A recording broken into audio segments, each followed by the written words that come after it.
तारिका साहब बताइए, आज पोलिंग है आपके एरिया में, तो क्या कहना चाहेंगे आप लोगों से और क्या मैनिफेस्टो लेके आप?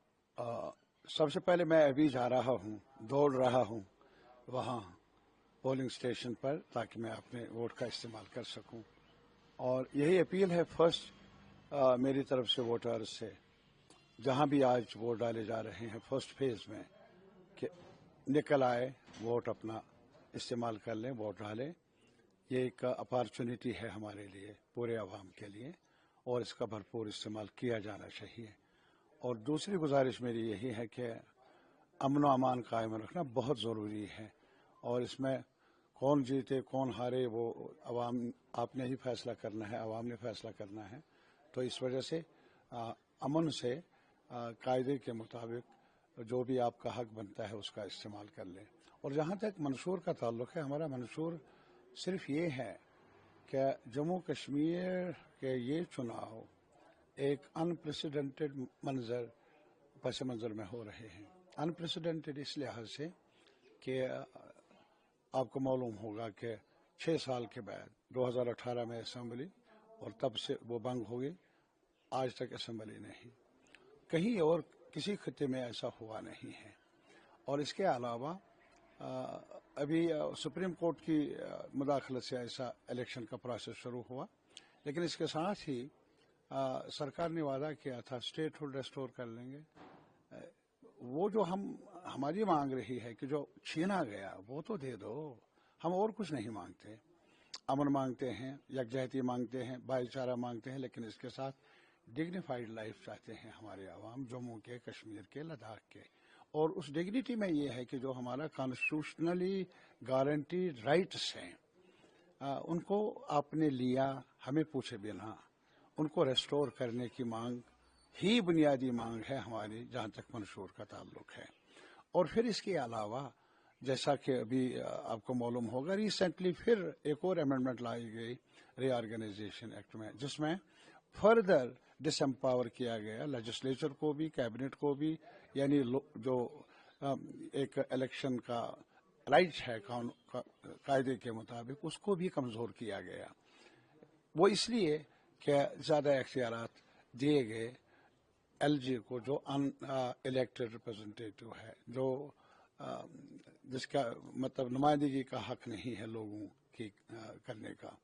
तो इसके साथ ही जहाँ तक रोज़गार का सवाल है, यहाँ कोई इंडस्ट्री नहीं, एक इंडस्ट्री है, वो है किसान काश्त करते हैं, उनको भी अपनी फसल की वाजिब कीमत मिलती नहीं है। सेब का हाल देख लीजिए, बरामद दरामद ये सिलसिला बड़े पैमाने पर, और मार्केट तंग हो रहा है।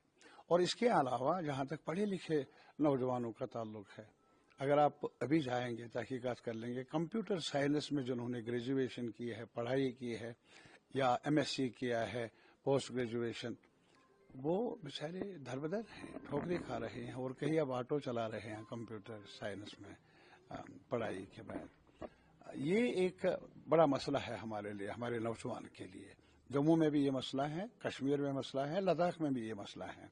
और इस बारे में उन्होंने बहुत कुछ कहा, आज तक ये हुआ, अब ये होगा, और एक उम्मीद उन्होंने पैदा की जैसे कि सब कुछ नया होगा। सब कुछ नया हुआ, वो हमारे हुकूक को कम किया गया। वो सबसे नया ये हुआ कि लोगों को खामोश कराने में हर तदबीर को आजमाया गया, लेकिन लोगों को बाइख्तियार बनाना या लोगों के जो रोज़मर्रा ज़िंदगी में बेहतरी लाने का जो उनका दावा है, ज़मीनी हक़ाइक़ बता रहे हैं कि वो सही नहीं है।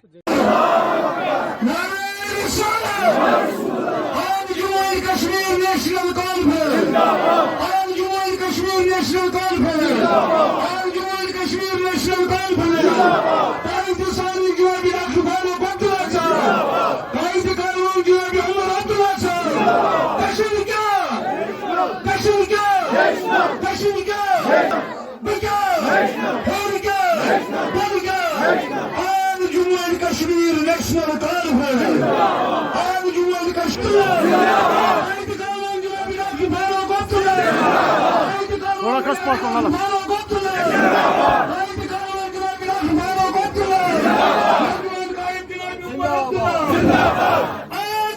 Kashmir National Government.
مشکور صاحب شکریہ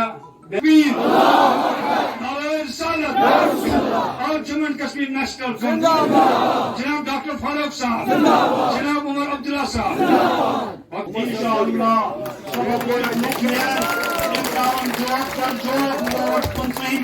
انشاءاللہ انشاءاللہ عمر صاحب آئی کامیاب عمر صاحب ییٚلہِ اَسہِ پنُن قایِد یِوان چھُ اَسہِ چھِ کٲفی مسرت سپدان بہٕ کرٕ دعا اللہ تعالیٰ یہُنٛد سایہِ تھٲیِن اَسہِ پٮ۪ٹھ موجوٗد یہُنٛد سایہِ تھٲیِن اَسہِ پٮ۪ٹھ موجوٗد نیشنل کانفرنس انکمپلیٹ بات کسی کو کشمیری میں کیوں بات نہیں کرتی ہوں ویری آر کشمیری کے لیے میں اپنی قربانی دینے کے لیے تیار ہوں.